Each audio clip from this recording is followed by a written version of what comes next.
সাংবাদিক তুহিন হত্যা বিচারের দাবিতে বন্দর উপজেলা প্রেস ক্লাবে মানববন্ধন। গাজীপুরের সাংবাদিক আসাদুজ্জামান তুহিনকে নৃশংসভাবে হত্যা ঘটনার ক্ষোভে ফেটে পড়েছে সারা দেশের সাংবাদিক।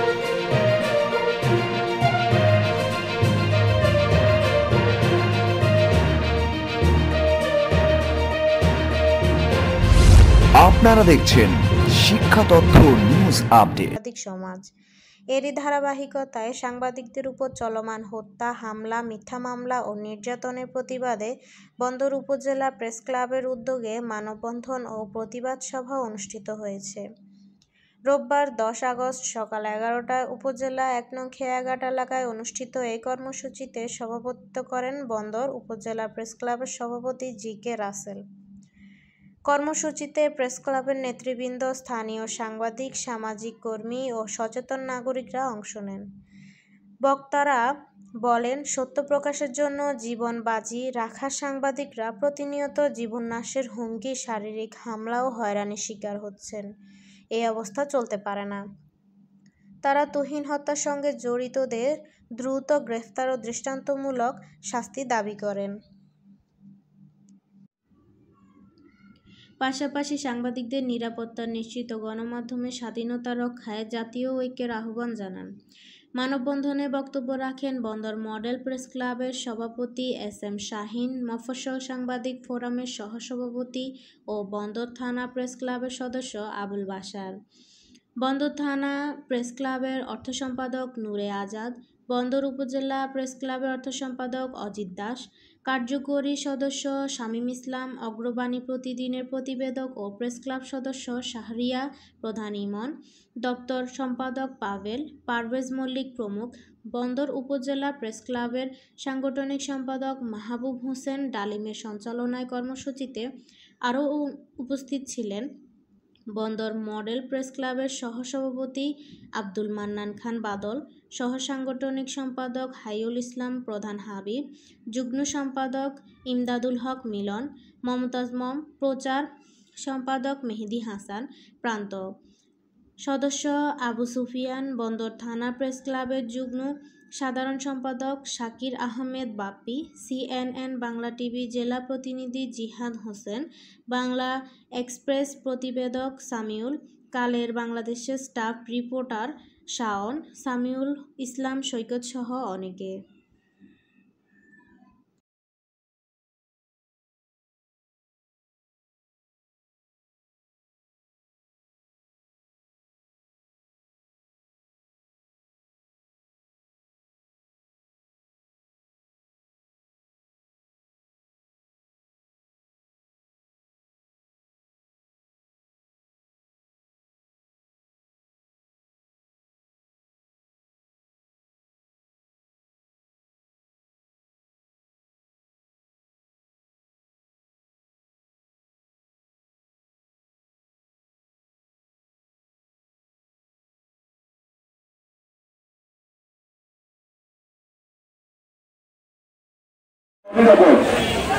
আজকে আমাদেরকে রাস্তা দাঁড়াতে হয়েছে নিজের অধিকারের জন্য, নিজের জীবন রক্ষা করার জন্য। আমি সাংবাদিক তুহিন হত্যার প্রতিবাদে গত কয়েকদিন সারা দেশে বাংলাদেশের প্রত্যেকটা জেলা উপজেলার প্রতিটা থানায় 2-4টা করে আন্দোলন হচ্ছে, কিন্তু এই আন্দোলনের মাধ্যমেই সাংবাদিক তুহিন হত্যার মৃত্যুর সমাধান হবে না। আমরা আগামী 30 কার্য দিবসের মধ্যে সাংবাদিক তুহিন হত্যাকারীদের প্রকাশ্যে দাবি চাই। বাংলাদেশে আর করে সাংবাদিকের উপর রক্তচক্ষু দেখানোর সাহস পাবে না কোনো দুষ্কৃতিকারী সন্ত্রাসী চাঁদাবাজরা। আমরা চাঁদাবাজদের এবং চাঁদাবাজদের গঠনদের উদ্দেশ্যে বলতে চাই, আমাদের যদি কেউ রক্তচক্ষু দেখান বা হত্যার ভয় দেখান, তাহলে আপনার শিকড় টেনে বের করে জনসম্মুখে প্রকাশ করে দেব। আমরা গণমাধ্যম কর্মী, আমাদের তো অস্ত্র নাই, কিন্তু যে কলম আছে এই অস্ত্রের ভয়েই আপনারা সবসময় অত্যবস্ত থাকেন। আপনাদের গুম হয় না শুধু এই কলমের ভয়ে। আমি আপনাদের বলে দিতে চাই, আপনি আপনার কাজ করবেন, কিন্তু দেশের জনগণের ক্ষতি করে আপনি চাঁদা নেবেন, সন্ত্রাসী কার্যকলাপ করবেন, অস্ত্র নিয়ে করবেন। আমার কাজ হলো অন্যায়কে তুলে ধরা, আমার সহকর্মীর কাজ হলো অন্যায়কে তুলে ধরা। আমি তা করবই। আপনাকে হুঁশিয়ার করে দিতে চাই, আপনারা যারা সন্ত্রাসী কর্মকাণ্ড করেন, গণমাধ্যম কর্মকে রক্তচক্ষু দেখাবেন না। তাহলে আপনার এই রক্তচক্ষু দেখানোর কারণে আপনি যেমন শেষ হয়ে যাবেন। একজন মারা গেছে, আমার এক সহকর্মীকে দলাকে হত্যা করেছে, আজ 8 পরিবারের 8 সন্তান জেলখানায়। তাহলে আপনি মনে করেন যে আপনি আমার পিছনে যতটুকু রাখবেন, আমার এক কলমে আপনার জন্য যথেষ্ট। আমি স্বরাষ্ট্র উপদেষ্টা সহ প্রশাসনের সকলের কাছে বিনীত অনুরোধ করবো, সাংবাদিকদের নিরাপত্তা নিশ্চিত করুন। না হলে আপনি স্বরাষ্ট্র উপদেষ্টাকে অপরাধ, তাহলে সাংবাদিকরা বের করে ফেলবে, সেটা সম্মুখে চলে আসবে। আমি সকল আসাদুজ্জামান টুলু সহ সাংবাদিক সাগরণী সহ সকল সাংবাদিক হত্যা এবং নির্যাতন নিপীড়ন এবং সকল মিথ্যা মামলা প্রত্যাহার সহ সকল সাংবাদিকের সুরক্ষা নিশ্চিতের দাবি জানিয়ে আজকের মতো এই পর্যায়ে এখানে শেষ করছি। আল্লাহ হাফেজ, আসসালামু আলাইকুম। অজিত দাস এখন বক্তব্য রাখবেন। অজিত দাস আজকে এখানে বা সারা বাংলাদেশে কেন সাংবাদিকরা মানববন্ধন করছেন, প্রতিবাদ সভা করছেন, হত্যার বিচারের দাবিতে আমরা এখানে মানববন্ধনে দাঁড়িয়েছি। আর কতদিন মায়ের কোল খালি হবে, আর কতদিন আমাদের সাংবাদিক ভাই হারাতে হবে আমরা জানি না। তার উত্তর কে দিবে, আমরা তার উত্তর কার কাছ থেকে নেব? আজকে এই নতুন সরকার আমাদের জন্য নতুন আইন করবে, এটা করবে, সেটা করবে। বড় বড় নেতা, বড় বড় নেত্রীরা বলেন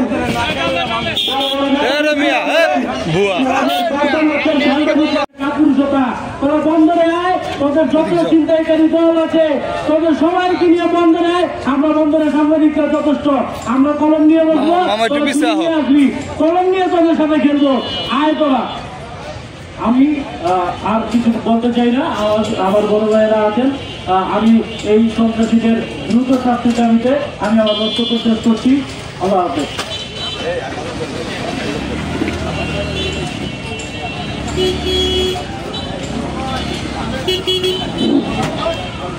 বন্দর উপজেলা প্রেসক্লাব আয়োজিত আজকের এই মানববন্ধনে এখন বক্তব্য রাখবেন সাংবাদিক আজাদ ভাই। মূল্যবান বক্তব্য রাখবেন সাংবাদিক আজাদ ভাই।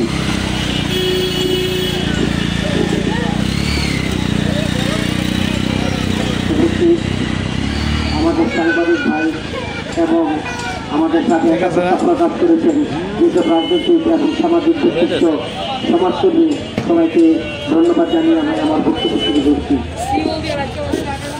আপনারা সবাই জানেন গত বৃহস্পতিবার 7 তারিখে আমাদের দৈনিক প্রতিদিনের কাগজের স্টাফ রিপোর্টার তরুণ ভাইকে সবাই সকল সন্ত্রাসী কুপিয়ে হত্যা করেছে। শাহিন ভাই বাঁচার জন্য, তরুণ ভাই বাঁচার জন্য অনেক চেষ্টা করেছিল। দৌড়ে একটি চায়ের দোকানে গিয়েছিল, সেখানে গিয়ে তারা কুপিয়ে হত্যা করে এবং টেনে হেঁচে নিয়ে গলা কেটে। এখন আমাদের মাঝে বক্তব্য রাখবেন নারায়ণগঞ্জ বন্দরের কৃতি সন্তান বিএনপি নেতা পারভেজ মল্লিক ভাই। বিএনপি নেতা পারভেজ মল্লিক ভাই। নিরাপত্তার স্বার্থে আমরা দুর্গ আন্দোলন গড়ে তুলি ইনশাআল্লাহ, এবং যেই খনিজদেরকে গ্রেপ্তার করা হয়েছে তাদের দৃষ্টান্তমূলক শাস্তির দাবি জানিয়ে আমি আমার সংক্ষিপ্ত বক্তব্য এখানে শেষ করছি। সবাইকে ধন্যবাদ। আসসালামু আলাইকুম ওয়া রাহমাতুল্লাহ। মানুষ আশাবাদী নয়, কিন্তু নৃশংসভাবে তরুণ ভাইকে যারা হত্যা করেছে ওই খুনিদেরকে বাংলাদেশের জমিনে দৃষ্টান্তমূলক শাস্তি আজকের এই মানববন্ধনের সভা থেকে আমাদের একার না, কারণ আমরা আপনাদের জন্য কাজ করি। আমাদের নিরাপত্তা, আমাদের সকল কিছু দায়িত্ব কিন্তু প্রশাসন আপনাদের। কেন আমরা প্রতিনিয়তই সত্যের সন্ধানে আপনাদের সাথে থাকি, সত্য ঘটনাকে উন্মোচন করে সবার সম্মুখে নিয়ে আসি। দাঁড়িয়ে দেখেছেন, তাহলে আমরা ভালো হবো কিভাবে? তাহলে আমরা আপনাদের জন্য কিভাবে কাজ করব? আপনারা খালি বলেন ভালো সাংবাদিক হয় না কেন, ভালো সাংবাদিক হয় না কেন। আরে আপনারা ভালো হন, আপনারা শত শত লোক ছিলেন, আর আমার ভাইকে মারা হয়েছে মাত্র 5-6 জন। ওই 5-6 জন শীতকে সন্ত্রাসীদের ভয়ে আপনারা চুরি করে দাঁড়িয়েছিলেন। এই লজ্জা আমি কাদের বলবো? এই বাংলাদেশে আর কখনো ভালো সাংবাদিক হবে না। আমার এক বড় ভাই বলেছে যে আমি লিখে দিতে পারি, এই বাংলাদেশে ভালো সাংবাদিক হবে না। ভালো সাংবাদিক হলে তার পরিণতি 3টা, এক হয় সে জেলে যাবে, নয়তো সে দেশ ছাড়া হবে, আর না হয় পরে চলে যাবে। এই হচ্ছে ভালো সাংবাদিকের 3টা পরিণতি। ঠিক কিনা বলেন আপনারা?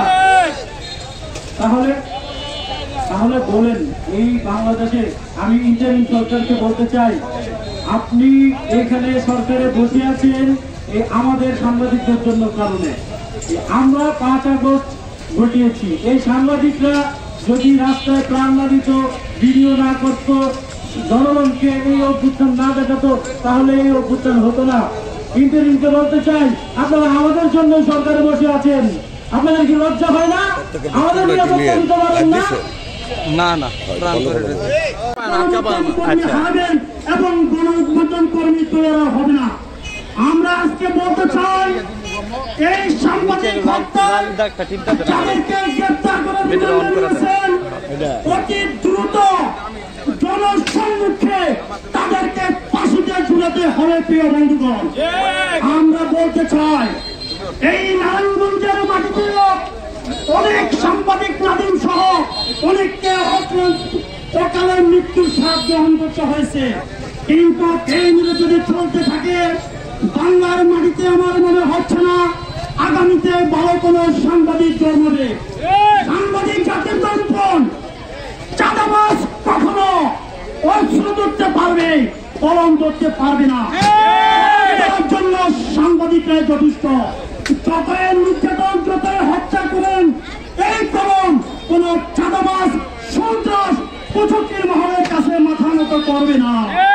সাংবাদিকরা আপনারা ৬৬ জেলায় আজ 7 তারিখ থেকে ঐক্যবদ্ধভাবে আমাদের দুর্বার আন্দোলন চলতেছে। আমরা এখনো স্পষ্ট হুঁশিয়ার করে বলতে চাই, মাননীয় স্বরাষ্ট্র উপদেষ্টা, এরপরও কি আপনি চুপ করে থাকবেন? একের পর এক হত্যা, একের পর এক খুন, একের পর এক নির্যাতন হচ্ছে। আপনারা কিছু সময়ের জন্য গ্রেপ্তার নাটক দেখেন, রিমান্ডের নাটক দেখেন, পরবর্তীতে আরেকটা বিষয় আমি আপনারা এটাকে দেখার চেষ্টা করেন। তবে এই ডাকা আর চলবে না বাংলার মাটিতে। যতক্ষণ পর্যন্ত একজন সাংবাদিক বাংলার মাটিতে বেঁচে থাকবে, নিঃশ্বাস থাকবে, ততক্ষণ পর্যন্ত ৬৬ জেলায় সাংবাদিকদের আন্দোলন অব্যাহত থাকবে। প্রিয় সাংবাদিক বন্ধুগণ, আমরা বলতে চাই, সাংবাদিক নিয়ে ছিনিমিনি খেলবেন না। আজকে বন্দর উপজেলা প্রেস ক্লাবের উদ্যোগে যেই মানববন্ধনের আয়োজন করেছেন, আমি সভাপতি জিজ্ঞেস আছেন, অর্থ সংগঠনের সকল সদস্যদেরকে ধন্যবাদ জানান। যখন আমাদের কর্মসূচি সব বাংলাদেশের প্রতিনিয়ত অব্যাহত থাকে, যতক্ষণ পর্যন্ত তুইন হত্যার জনসম্মুখে ওই খুনিদেরকে ফাঁসি না দিবে, ততক্ষণ পর্যন্ত আমরা কর্মসূচি চালিয়ে যাব ইনশাআল্লাহ। প্রিয় উপস্থিতি, আমরা বলতে চাই, আর কোনো কাউকে চাপ নয়, আর কোনো সন্ত্রাস হতে আমরা দিব না। তবে সাবধান করে বলে দিচ্ছি, সন্ত্রাস, চাঁদাবাজ, তোমাদের উৎস কোথায়, তোমাদের লালন পালনকারীকে? কিন্তু গণমাধ্যম কর্মীরা যদি একবার নজর দেয়, কিন্তু কারো অস্তিত্ব থাকবে না। আরেকটি কথা বলে দিয়েছি, যে 8 জন সন্ত্রাসী খুনি গ্রেপ্তার হয়েছেন, গণমাধ্যমে প্রকাশ পেয়েছে 2 দিনের রিমান্ডে। কোন উকিল তাদের পাশে দাঁড়ায়? সমগ্র গণমাধ্যম কর্মী চিহ্নিত করেন ওই সমস্ত লোকদেরকে। এরাই রাষ্ট্রের দালাল, এরাই এই রাষ্ট্রের বিচার ব্যবহৃত করবে। আমরা একটি কথা বলতে চাই, এই ধরনের যদি চলে, যেখানে সংবাদ সেখানে গণমাধ্যম কর্মীর প্রতিরোধ, যেখানে আসবে বাধা সেখানে আসবে প্রতিরোধ। এই বলে আমি আমার সংক্ষিপ্ত বক্তব্য শেষ করছি। প্রিয় গণমাধ্যম কর্মী ও অত্র স্থানের সকল মহলের সকলকে আমার শুভেচ্ছা ও অভিনন্দন। আসসালামু আলাইকুম রহমতুল্লাহি ওয়া বারাকাতুহু।